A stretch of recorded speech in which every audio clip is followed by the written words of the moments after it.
నమస్తే viewers. Back pain కి related surgeries గురించి వాళ్ళు మనం ఇన్ డీటెయిల్ మాట్లాడదాం. బ్యాక్ పెయిన్ స్టార్ట్ అయిన వెంటనే సర్జరీస్ కి ఆప్ట్ చేసుకోవాలా, డాక్టర్ దగ్గరికి వెళ్ళాలా, ఏ స్టేజ్ లో సర్జరీకి మనం వెళ్ళొచ్చు అనేది మనం మాట్లాడదాం. ఇవాళ మనతో ఉన్నారు డాక్టర్ ప్రశాంత్ బిఆర్కే గారు, senior consultant and orthopaedic surgeon. నమస్తే సార్.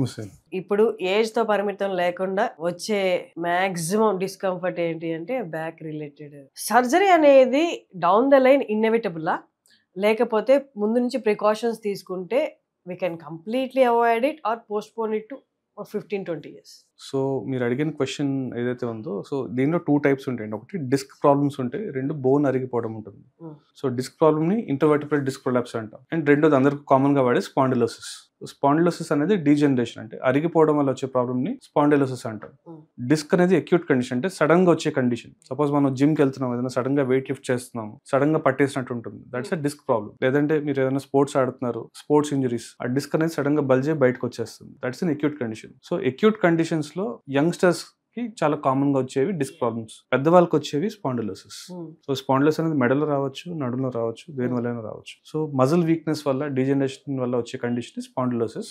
అండ్ ఇది యాక్టివిటీ రిలేటెడ్ కూడా ఉంటుంది. ఇప్పుడు చాలా మంది సాఫ్ట్వేర్ ఎంప్లాయీస్ వస్తారు, సో రోజుకు ఒక 4-5 పేషెంట్స్ వస్తారు, మెడ నొప్పి అని, బ్యాక్ పెయిన్ అని. ఇవన్నీ పోస్చర్ రిలేటెడ్, సరిగ్గా ప్రాపర్ పోస్చర్ ఫాలో అవ్వకపోవడం కానీ, స్క్రీన్ ప్యారల్ గా కూర్చోకపోవడం కానీ, అవర్స్ టుగెదర్ ఒకే పొజిషన్ లో కూర్చోవడం వల్ల కానీ వాళ్ళ muscles over period of time కొంచెం వీక్ అయిపోతాయి.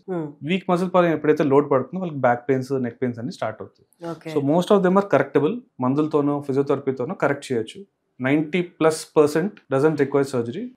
ఓన్లీ 10% మందికి మాత్రమే సర్జరీ అవసరం ఉంటుంది. అది కూడా if all the options are exhausted, అంటే మందులు వాడడం, ఫిజియోథెరపీ చేయడం, లైఫ్ స్టైల్ మోడిఫికేషన్స్ ఫాలో అవడం, ఇవన్నీ చేసిన తర్వాత కూడా పర్సిస్ట్ అవుతుంది, సివియర్ గా ఉంది, వాళ్ళ డే టు డే యాక్టివిటీస్ చేసుకోలేకపోతున్నారు, ఇట్స్ ట్రబ్లింగ్ దెమ్ అన్నప్పుడు మాత్రమే ఆప్ట్ ఫర్ సర్జరీ. సార్, మీరు కొన్ని ఫిజియోథెరపీ అండ్ ఎక్సర్సైజెస్ తో కవర్ చేయొచ్చు దాన్ని, అంటే అది కంప్లీట్ రికవర్ అవ్వచ్చా? కంప్లీట్ రికవర్ అవ్వచ్చు. అంటే వాళ్ళకి ఫర్ ఎగ్జాంపుల్ డిస్క్ బల్జే ఉందనుకో, దాన్ని కంప్లీట్ రివర్ట్ చేయొచ్చా బ్యాక్ టు? బల్జ్ అనేది నార్మల్ అవ్వదండి, బట్ బోన్స్ ని మనం వర్టిబ్రల్ అంటాం. సో పైన సర్వైకల్, ఇది డార్సల్, ఇది లంబార్, ఇది సేక్రల్. బోన్ కి మధ్యలో ఉన్న స్ట్రక్చర్ ని డిస్క్ అంటాం. ఈ డిస్క్ వెనకాల నర్వ్స్ ఉంటాయి. You see this yellow colour structure, they are nerves. Right side లేదు, లెఫ్ట్ సైడ్ లేదు. ఇప్పుడు మీరు అడిగారు కింద నుంచి పైకి వస్తున్నా, పై నుంచి కిందకి వస్తాం. సో కింద నుంచి పై నుంచి ఉండదు. సో ఈ సర్వైకల్ రీజన్ లో మనకి ఎప్పుడైనా ప్రాబ్లం వచ్చింది అనుకోండి, చేతుల్లోకి రేడియేట్ అవుతుంది pain. It starts from here and radiates to the hand. So right side effect అయింది అనుకోండి, రైట్ హ్యాండ్ లో వస్తుంది. లెఫ్ట్ సైడ్ ఎఫెక్ట్ అయింది అనుకోండి, లెఫ్ట్ హ్యాండ్ లో వస్తుంది.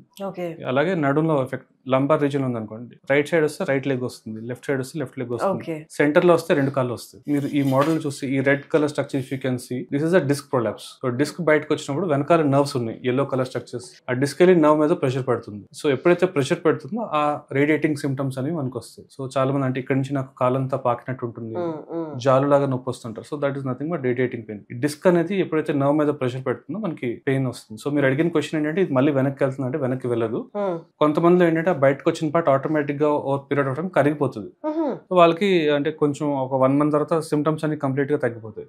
కొంతమందికి మాత్రం ఇట్ ప్రోగ్రెస్. ఎప్పుడైతే ప్రోగ్రెస్ అయ్యి ఈ స్పేస్ ని బాగా ఆబ్లిటేట్ చేసేస్తుంది. ఇప్పుడు మీరు చూస్తే ఈ నర్వ్ అనేది ఒక చిన్న హోల్ నుంచి బయటకు వస్తుంది.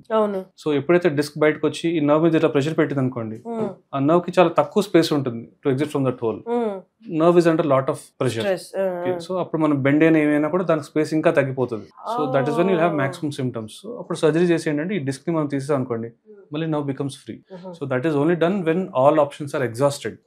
సో సెకండ్ కండిషన్ అంటే నడుం జారిపోవడం అంటారు. సో లిసిసిస్ అంటే ఒక బోన్ ఇంకా బోన్ మీదకి ఇలా స్లిప్ అయిపోవడం. అప్పుడు స్క్రూస్ వేసి దాన్ని ఫిక్స్ చేసి మళ్ళీ ఒరిజినల్ పొజిషన్ పెడతాం. సో వాట్ ఎవర్ ముందుకు వెళ్ళిపోయినా అది వెనక్కి రాదు, బయటకు వచ్చిన డిస్క్ లోపలికి వెళ్ళదు. కొంతమందికి స్పాంటేనియస్ గా తగ్గిపోతాయి సిమ్టమ్స్, అంటే డిస్క్ అనేది కరిగిపోయి కొంచెం ప్రెషర్ పడడం తగ్గిపోతుంది, సిమ్టమ్స్ తగ్గిపోతాయి. కొంతమందికి అలాగే ఉండిపోతుంది, కొంతమందికి ప్రోగ్రెస్ అవుతుంది. సో ఎవరికైతే ప్రోగ్రెస్ అయ్యి unbearable pain, day to day అంటే ఇంట్లో వాళ్ళు నడవడానికి కూడా ఇబ్బంది పడే సిచ్యువేషన్ మాత్రమే సర్జరీ చేస్తాం. అంటే ఇది ఎంతో కొంత పార్ట్ కరిగిపోయింది కదా సార్ బయటకు వచ్చి, అంటే దీంట్లో నుంచి కొంత పార్ట్ అయితే వెళ్ళిపోయినట్టు, దాని వల్ల ప్రాబ్లమ్ ఏ అవ్వదా? డిస్క్ ఓవరాల్ గా మీరు హైట్ అనేది మెయింటైన్ అవుతుంది and 80-90% of disc still intact. 20% మాత్రం, 15-20% మాత్రమే పోతుంది. సో డిస్క్ అనేది ఏంటంటే దాని ఫంక్షన్ ఏంటంటే acts as a shock absorb. Bone కి మధ్యలో షాక్ అబ్జర్బర్ లా పనిచేస్తుంది. సో కొంత పార్ట్ బయటకు వెళ్ళిపోయినా మిగతాదంతా కూడా ఇంటాక్ట్ ఉంటుంది. మొత్తం డిస్క్ బయటకు వెళ్ళిపోతే బోన్ అండ్ బోన్ కాంటాక్ట్ లో వచ్చి అరిగిపోతుంది తప్ప small part is not a problem. Not a problem. Thank you, sir. Thank you so much. Thank you.